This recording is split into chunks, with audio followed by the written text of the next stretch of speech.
Good evening, Dr. McDade, Chairman Lateef, and members of the Prince William County School Board. Last week, immediately after I spoke, an 8th grader facetiously and disrespectfully questioned the motives of this school board's efforts to protect students like mine, educators like my sister, and staff members like members of this community that I've grown to love and care for, and was cheered on by adults for doing so. Due to the current rules and setup for citizens' comments, I wasn't even able to hear her disrespectful comments until days later when the recording of the meeting was made public, which is its own separate issue that I will refrain from addressing this evening.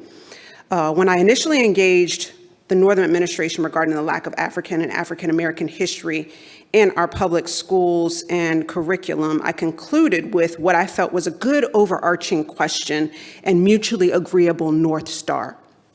What kind of citizens are we trying to create?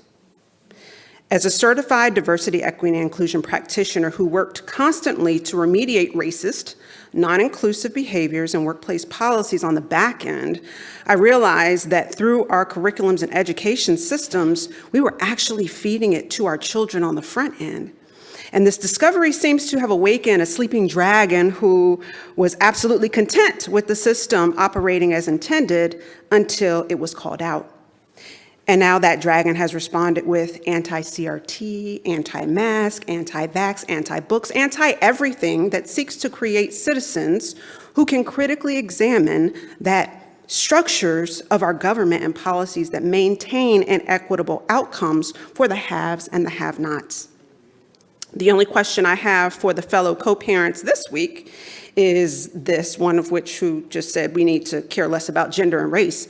If my son had registered to speak and spoke to the members of this board with the same level of disrespect and facetiousness as one of your daughters did last week, would you have cheered him on? Or would you have had a completely different set of adjectives to describe him and his behavior?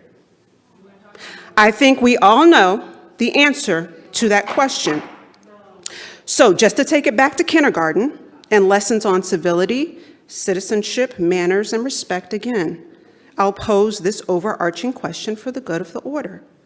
What kind of citizens are we, Prince William County Public Schools, and that includes students and parents, trying to create? Thank you.